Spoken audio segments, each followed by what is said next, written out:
Doctor সাহেব, স্ত্রীর ডেলিভারির সময় স্বামীকে ডেলিভারি রুমে যেতে দিন, যাতে সে কোনোদিন বলতে না পারে তুমি আমার জন্য কি করেছো।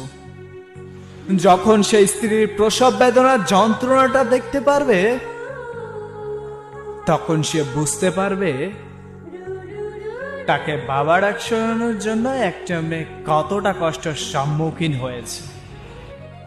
যে স্ত্রী মৃত্যুর সাথে লড়াই করে তোমাকে বাবা ডাক শোনানোর জন্য এতটা কষ্ট সহ্য করে, তখন সেই স্ত্রীকে বুকে আগলে রেখে সারা জীবন ভালোবাসবে। নারী, তুমি পারো বটে, তুমি বহুরূপী, তুমি বহুরূপী। সকল কষ্ট সহ্য করার পরও সবকিছুই মানিয়ে নিতে পারো।